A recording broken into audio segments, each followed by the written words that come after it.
Yes, indeed. Yes, indeed. What we got? What we doing, man? All right. We got to get something together real quick before I proceed. We jumping right into this thing, man. Y'all already know what time it is. Y'all see? Y'all see it?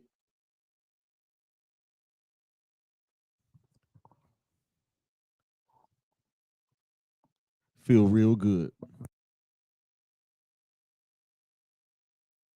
Oh yeah, we sound nice. Make sure my mic sounds nice. Yeah, let's get right into the proceedings this evening.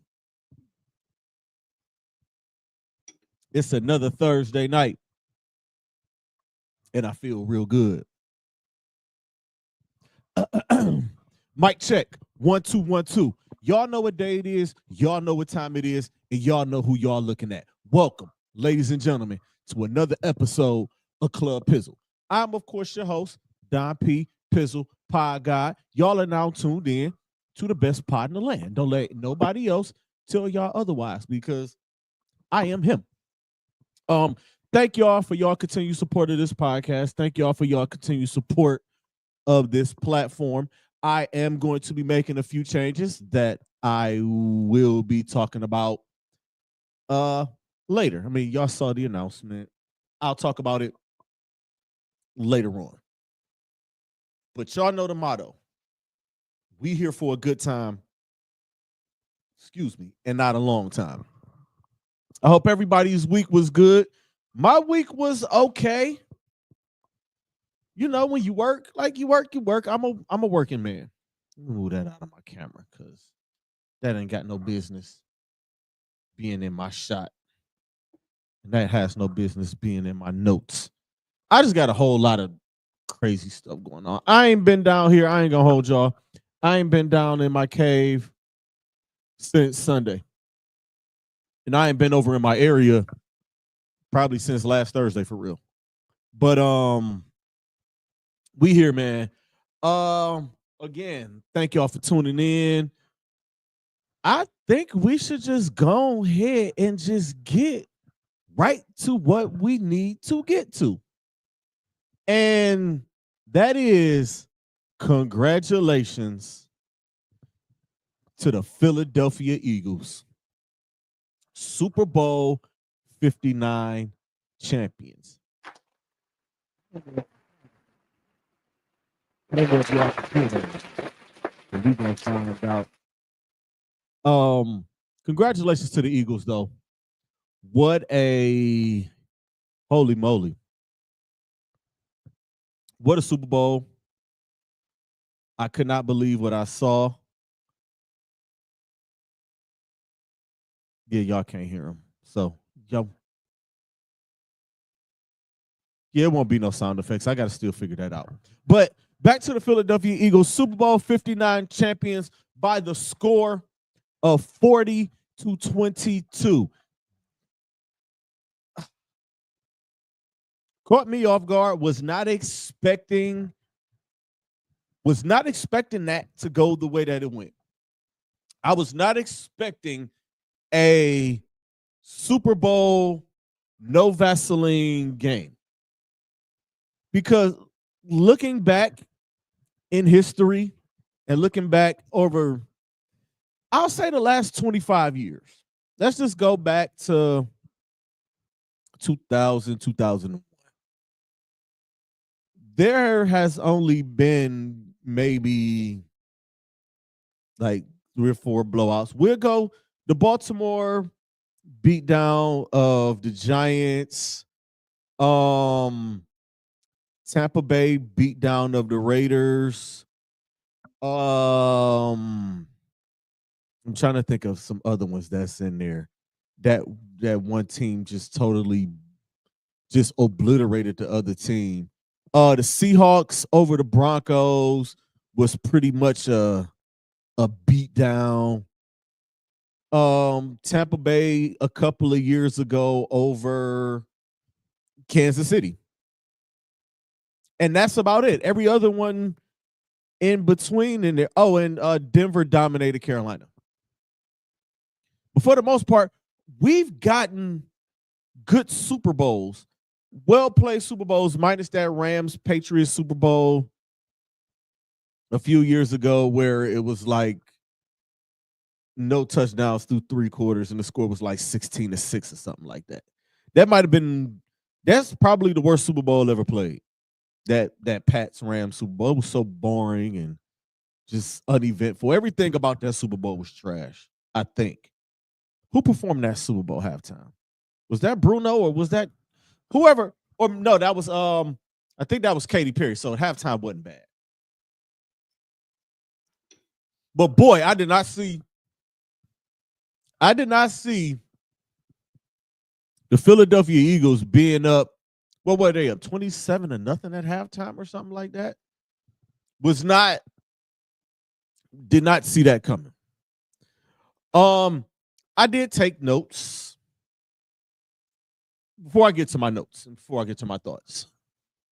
Jalen Hurts took home Super Bowl MVP, 17 for 22, 221 yards, 2 tutties and an interception, 11 carries, 72 yards, and 1 rushing touchdown.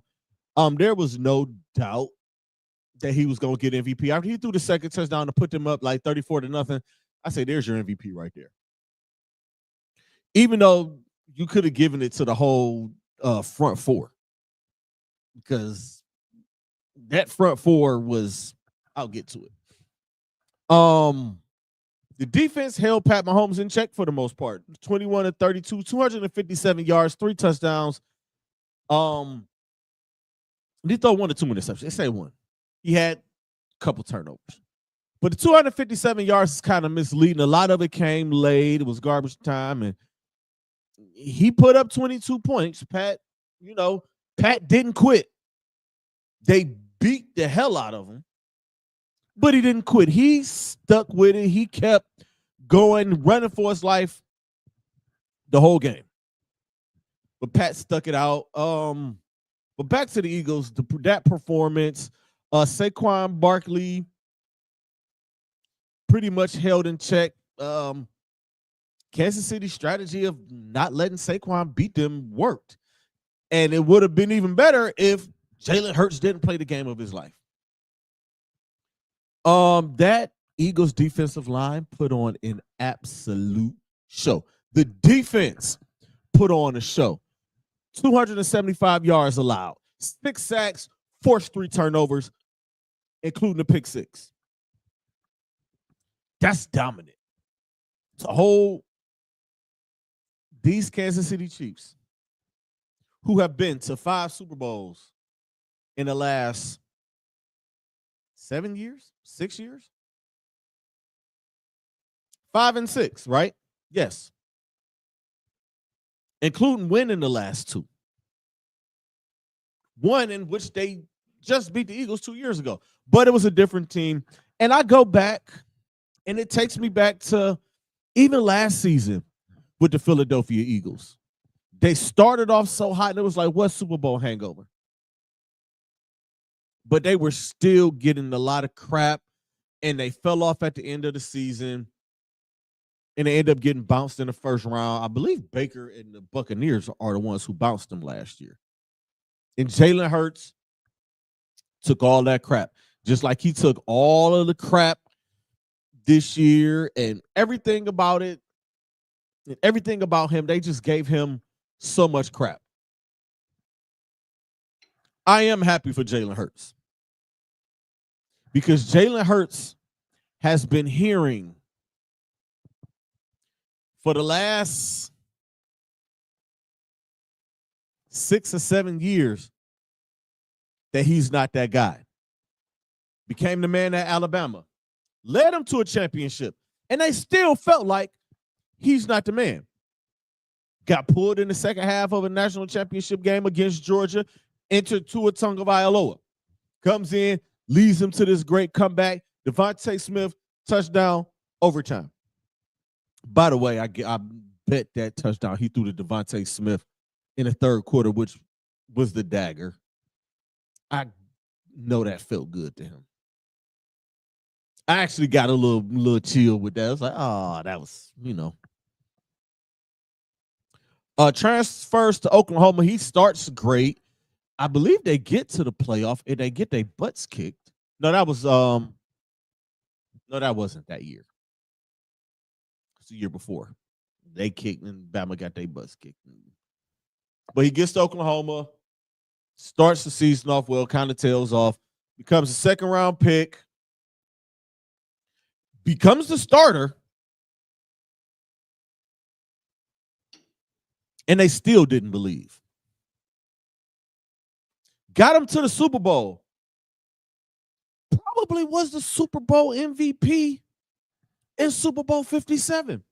Yeah, what, 3 rushing tutties in that one? Tush pushes. Easily could have won MVP there.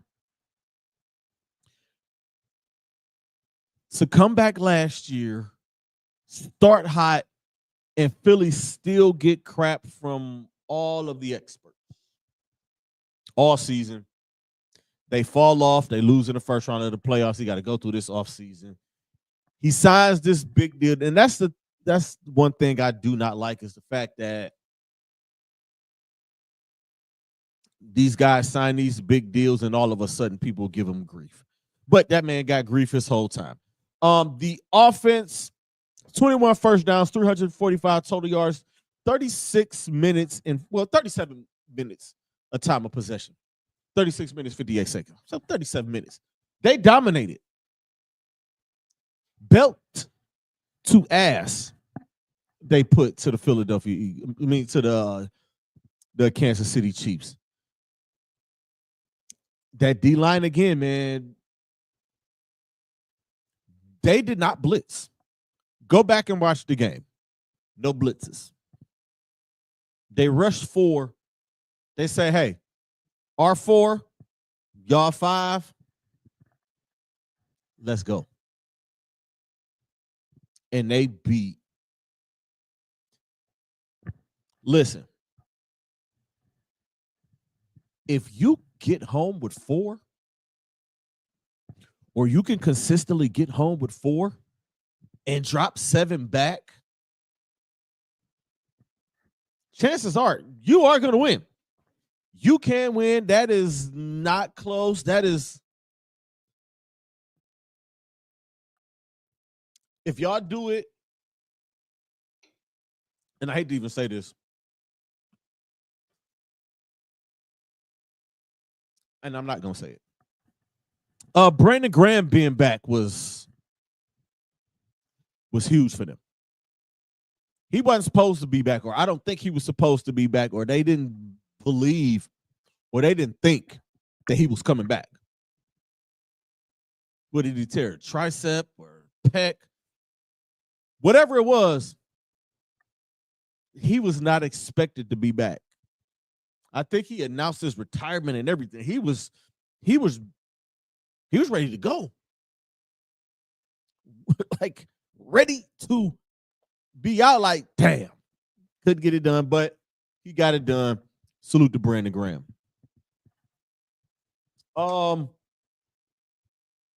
You turn the ball over in minus territory and you get killed on third down penalties, or third down penalties kill you every time. What if I sat up here and said, after every Browns loss, all 14 of them, stupid penalties and stupid turnovers?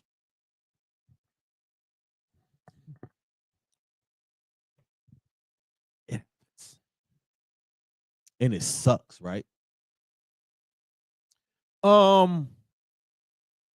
Patrick Mahomes is still great, y'all.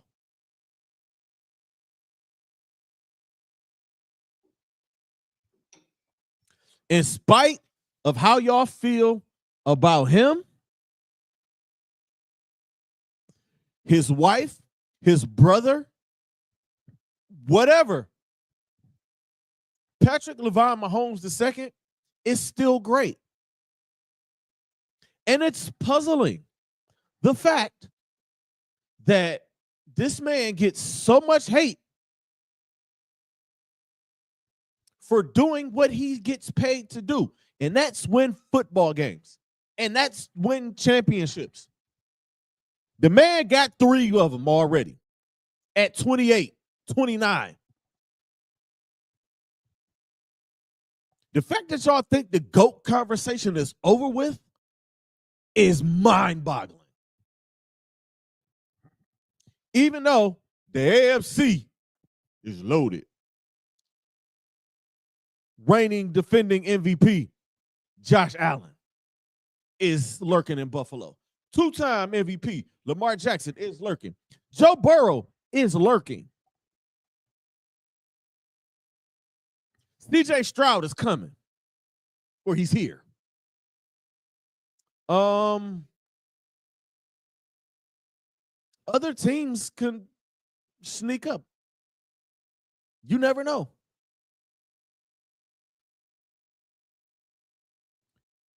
But that man, number 15 in Kansas City, y'all gonna keep seeing him. Y'all are gonna keep seeing him. I don't understand how people or how you all go from, because people were just the last Super Bowl, y'all was just rooting for him. Super Bowl before last, y'all was just rooting for him. I'll never understand how people hate greatness, which brings me to my last point on the Super Bowl. We'll probably never see a Super Bowl three-peat. Never. It's tough enough to repeat. We've only had what? Packers in the 60s, Steelers twice in the 70s, the 49ers in the 80s, the Dolphins in the 70s, the Cowboys did it in the 90s, the Patriots in the 2000s. Patriots did it twice. And the Chiefs. Only 7 teams.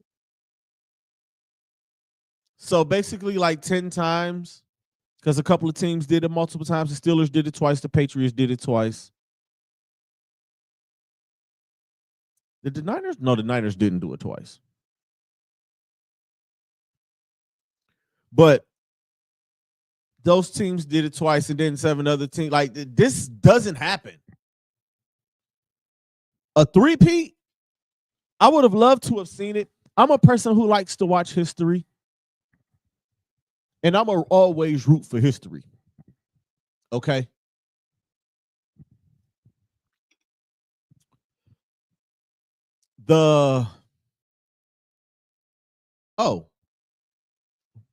Why do you guys hate greatness? Or you only hate dynasties when it's not the team that you root for. Because I bet you, I'm willing to bet any amount of money, if this was the Cleveland Browns, and I'm speaking to my people in Cleveland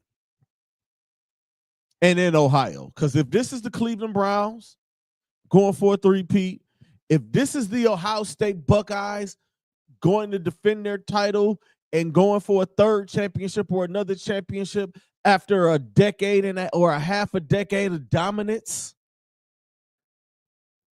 I want to bring my Cavs in here because I don't like y'all crusty asses and y'all crusty ass parlays near my Cavs. Okay?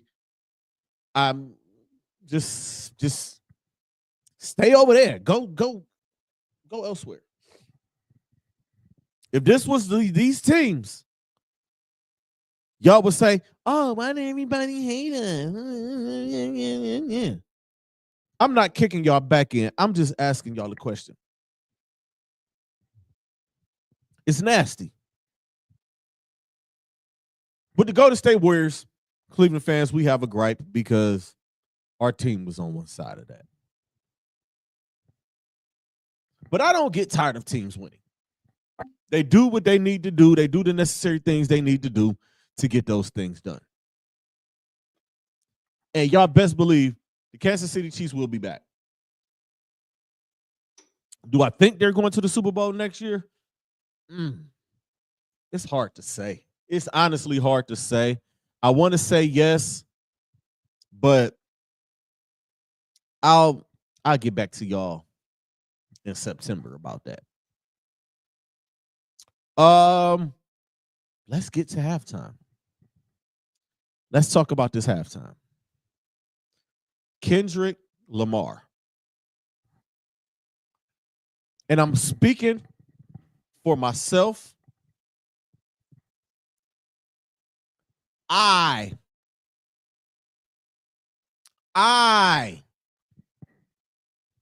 thought the show was pretty darn cool. I thought Kendrick Lamar delivered.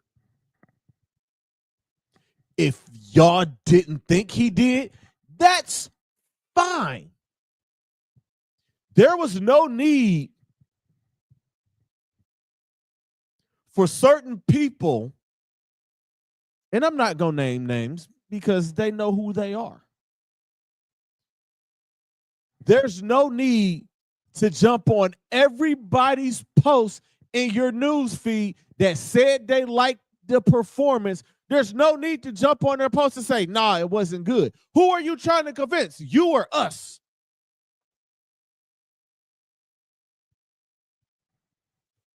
But I enjoyed the performance.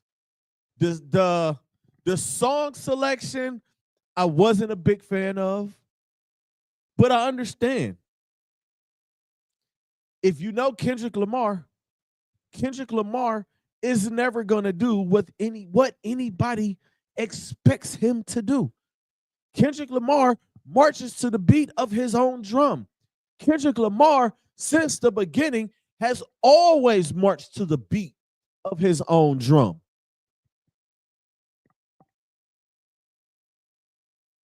Would I have liked to hear All Right at Sunday? Yeah, but guess what? We heard All Right at the Super Bowl halftime a few years ago. Would I have liked to hear swimming pools and not Poetic Justice? That would have been wild though. Swimming pool, Don't Kill My Vibe, King Kunta. We got DNA, we got Humble.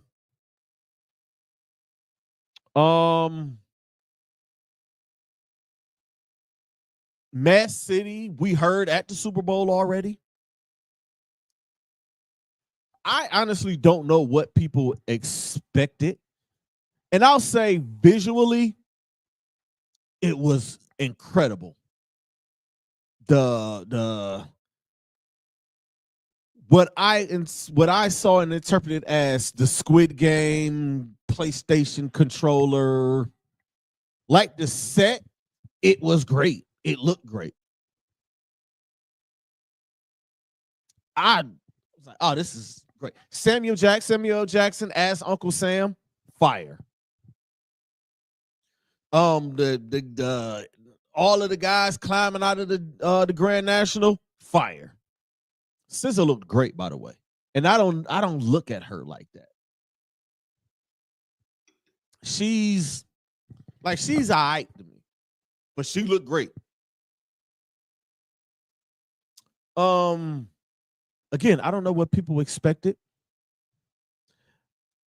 There was at one point I thought like he's not gonna do Not Like Us. He might tease it, but he might not do it because of the lawsuit and because of the BS that Drake is pulling.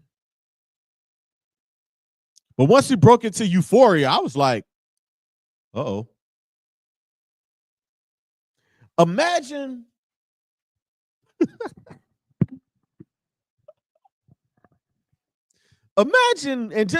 and I'm just saying imagine because it would have never happened. Imagine this is 1996 and Tupac is performing halftime at the Super Bowl,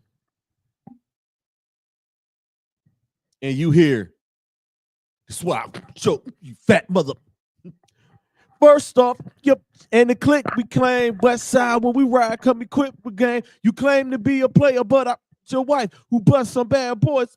Imagine 2001, and Jay-Z is performing at the Super Bowl halftime, and you hear the takeover, the break's over. God MC, me, Jehovah. Hey, little soldier, you ain't ready for war. RLC too strong for y'all. It's like bringing a knife to a gunfight, pin to a test. Your chest in the line of fire with your thin ass vest. You bring it. Imagine it's 2002 and Nas is performing. Brace yourself. It's the main event. Y'all been patiently waiting. It's like an AIDS test. What's the result? Not positive. Who's the best? Pac, Nas, Big, ain't no best. East, West, North, South. Imagine it's 2003, 2004, and 50 Cent is doing a Super Bowl halftime. Just ride with me here. And you hear, any living thing that cannot coexist with the kid must seek existence. Look, now listen, your mammy, your pappy, that bitch you chasing, little dirty ass kids, I fucking erase them. Can y'all imagine? Clickety clank, clickety clank. The money goes into my piggy bank. Could y'all imagine? This is my thinking, and I've had 4 days to ponder this, and I wanted y'all to come take this walk with me.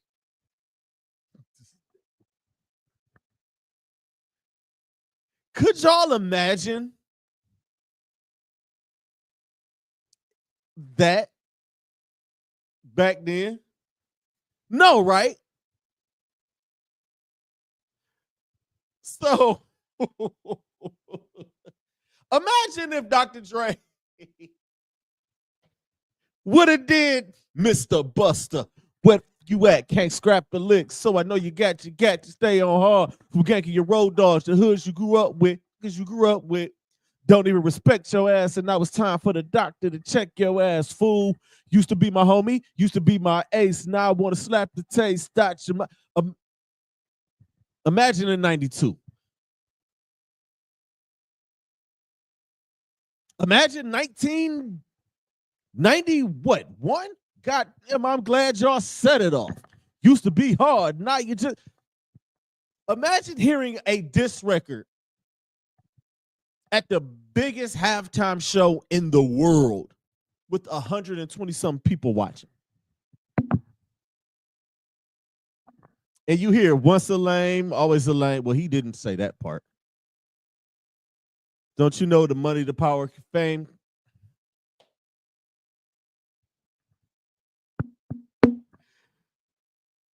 So he did the song,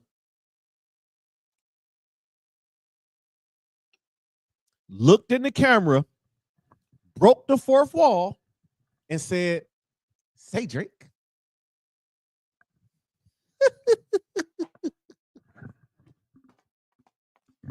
Directly in the camera. Broke the fourth wall, y'all. Fantastic, right? For me, it was fantastic. And ended it with TV off and game over in the crowd, which we all interpreted. It was definitely an entendre. Because the whole halftime show was about playing the game. And of course, we know the biggest battle in hip hop, this generation of hip hop, we all witnessed and took place. Game over. And I know this is a sports show, but I am also a hip hop dude. I am about the culture. I am for the culture. Thursdays for the culture. Shout out Lex Vegas. Shout out Timbuktu. Shout out that guy Dub. Shout out the corner guy. Shout everybody out. but I do hip hop. I used to rap. But I say this about that battle. And I posted this earlier. We got robbed because imagine where we could have went if Drake didn't take it there to make Kendrick have to go further. Imagine if Family Matters doesn't sound the way it sounds. Imagine if the tailor-made record is just Drake's voice and rapping from Tupac and Snoop's perspective. We got robbed, y'all. I mean, we got the greatest diss track of all time. We got some great records out of it. Y'all are gonna look back one day at Drake's Family Matters and say, hey, this song was dope. AI Tupac and AI Snoop aside, the tailor-made freestyle is actually pretty damn good and was pretty damn creative.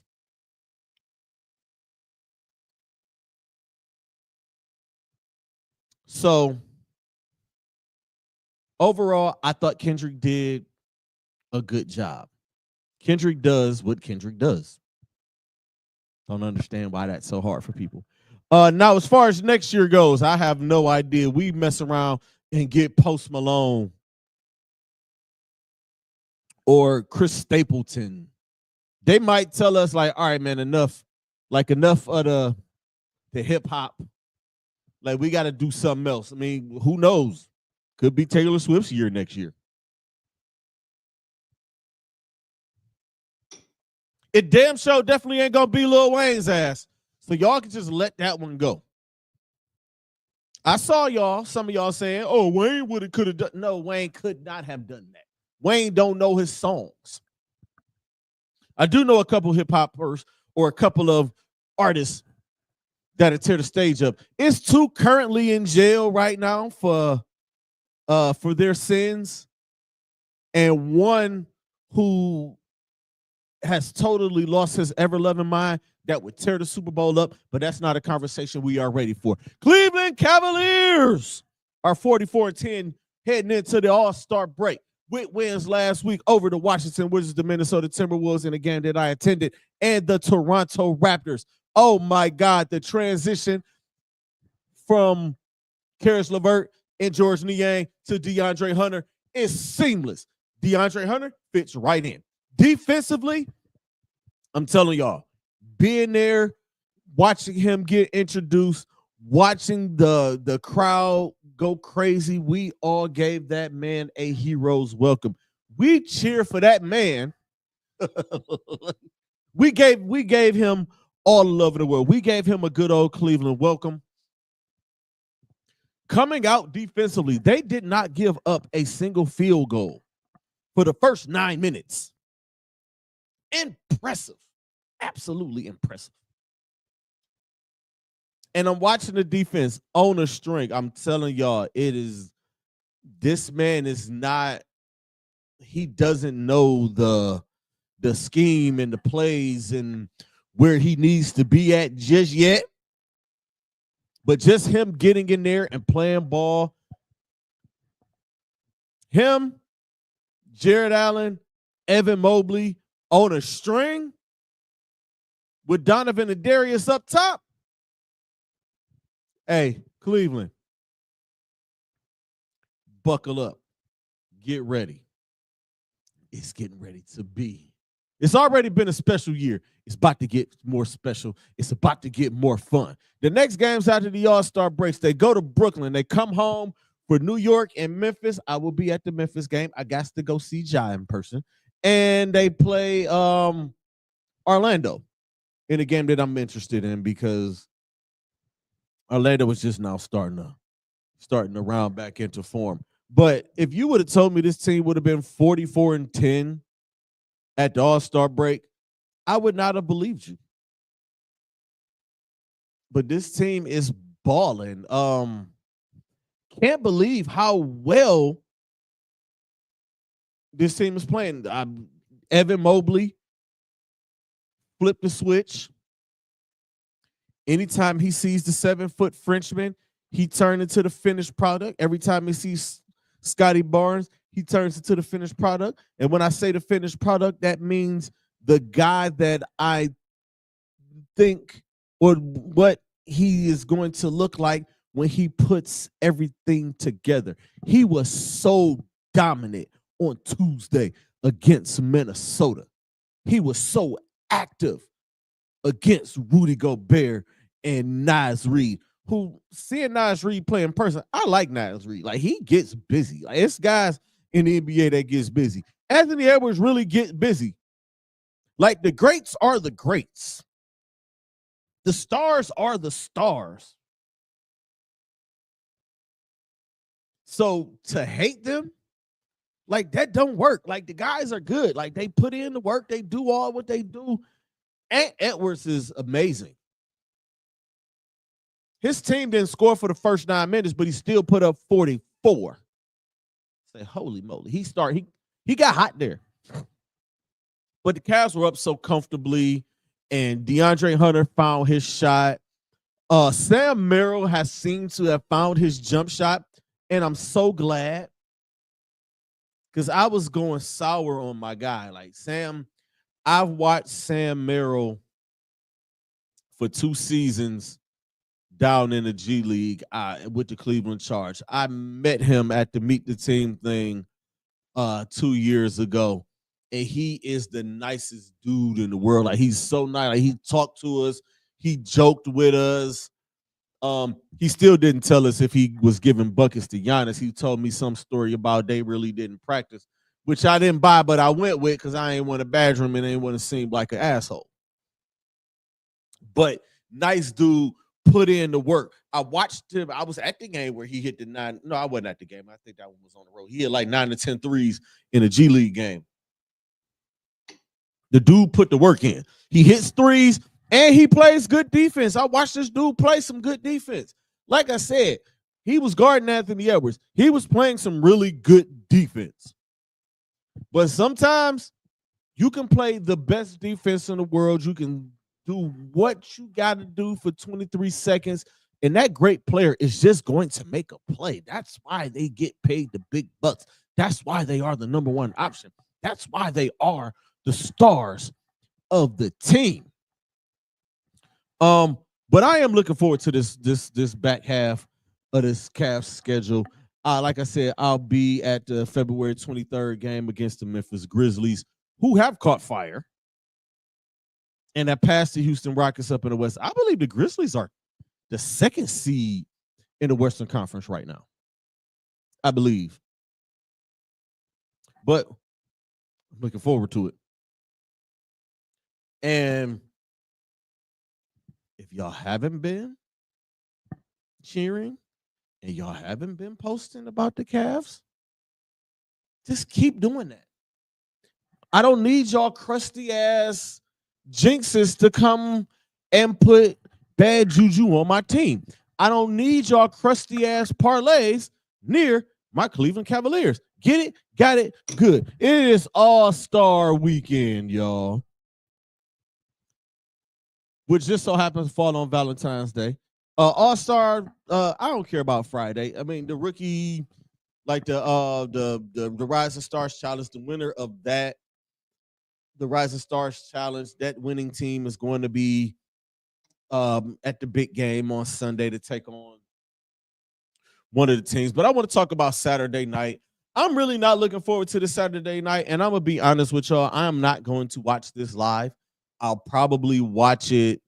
I'm going to watch it before I come and sit back in this chair next Thursday. I'll probably watch it Sunday, early Sunday.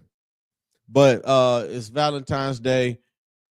The wife works tomorrow night, but me and her are going to spend Saturday night at home, down in the man cave, and we're going to watch movies. Kicking the kids out. Y'all ain't gotta go. Just go. Get out. That is so mean. But the skills challenge.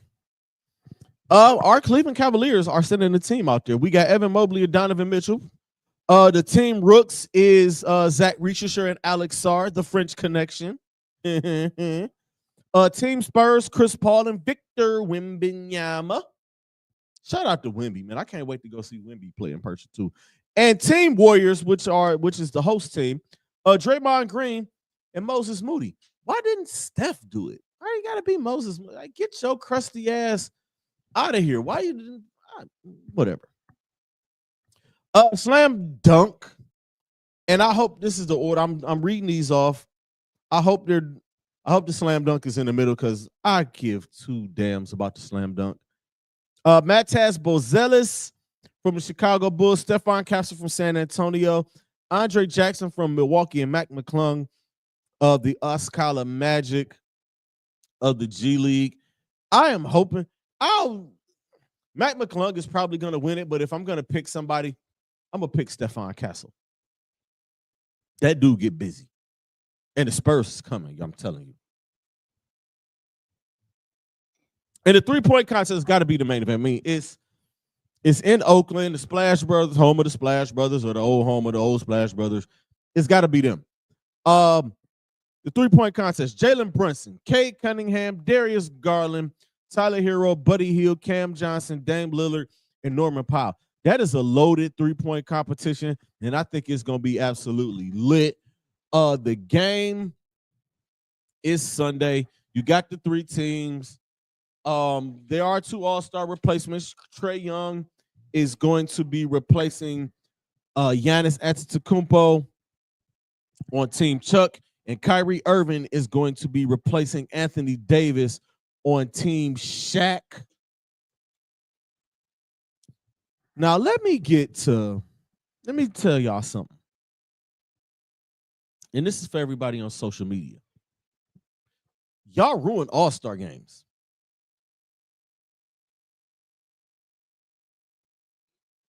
Plain and simple. All-star games are supposed to be exhibition games. I am not watching an all-star game to watch a guy sit down and play defense. I'm not watching an all-star game to say, oh, they playing a 2-3 zone. Oh, they playing a box and one. I watched the all-star game. This is the game. It's like a pickup game. These games aren't supposed to be serious. Now, if the games were serious and somebody go out there and get hurt, then what y'all gonna say? They shouldn't even been out there playing like that. Y'all booed Kobe Bryant for playing serious in an all-star game. Come on now. I have an issue with that. The NFL, I don't know what the hell that is. I've never watched what they're doing with this Pro Bowl game crap. I just see videos and I see highlights of that stuff.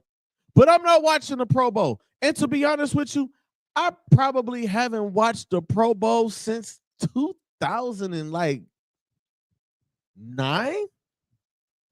because I don't care for the Pro Bowl. But I know what it is. It's supposed to be an exhibition game. Of course, I'm not expecting hard hits. I mean, Sean Taylor gave us one, and they yelled at him for that. They was mad at Sean Taylor, God rest his soul. The Major League Baseball is probably the only all-star game that really got it right. But what y'all gonna say when these pitchers, you get all these pitchers that get up there and throw 100-mile-an-hour heat, and they shutting them down, and you got a 0-0 all-star game in baseball. We had a tie and people bitched about it, so they changed it up and said it's just dumb. I'm really not feeling this new concept with the NBA. I thought about it. At first, I was like, I'm going to give it a shot. I'm still not on board with it because I've seen it. The Rising Stars Challenge has been just this for the past few years. That's what it is. Go back to East versus West and bring the target score back. Those all-star games were fire when they did that. that 2020 to 2023. Go east and west. Go, and once they just certain things, simple problems should require simple solutions. Not trying to reinvent this crap. The NHL, I thought they got rid of the All-Star game. They just didn't do it this year because they're doing this Battle of the Nations, the Four Nations thing. My guy Rick Morris told me about it. I thought that was, I don't know what I thought it was, but I kept seeing it. But I did some reading on it. It actually looks like it's pretty lit. And the first game last night was kind of lit. They went to overtime, and they was doing like 3-on-3 hockey in overtime. That's a big ass rink to be going up and down to be like 3-on-3.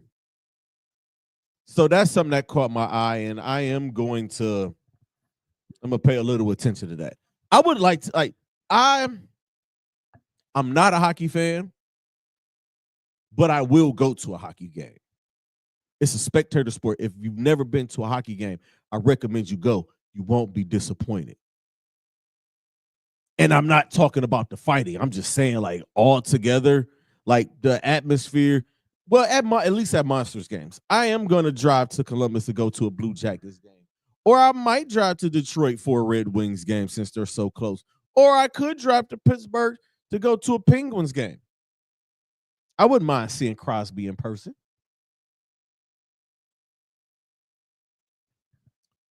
But let these All-Star games be what they are. They're exhibition games. It don't count for nothing. It don't mean nothing in the standings. Y'all ruin it. Social media ruins everything. I just get y'all crusty asses away from my sports. Jesus. It won't surprise me if next year the NBA does US versus Canada versus Europe versus other nations All-Star game.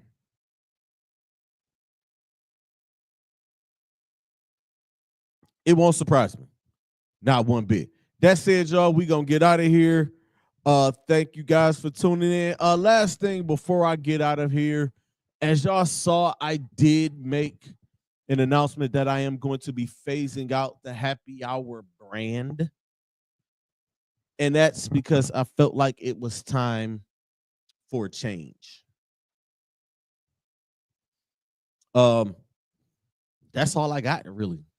Time for a change. So happy hour, all of the happy hour stuff that you guys see will be getting phased out. It will be getting rebranded over the next few weeks or so. Y'all will know when it's all, because I am going to announce it. I might even do like a little short video just to explain it. Launching a new pod. Y'all will see that really, really soon. I plan on shooting a pilot for that coming up. But y'all know, man, I'm going to keep doing my thing. I'm going to keep y'all up on stuff. I'm going to keep being the pod god, best podder in the land, best pod in the land, best sports pod in the land, best podcast, bar none. And it's nothing that nobody out there can say. You can try whatever you want to try. You can say whatever you want to say. You could give away your shit to whoever you want to give it away to. But just always remember, I am still the pod god. Okay? Get it? Got it? Good. Y'all know what it is, man. Always protect your peace, protect your energy. The message is more important than the messenger. And creators, be great. Stay positive, because negative energy is trash. Until next time, y'all. Peace out.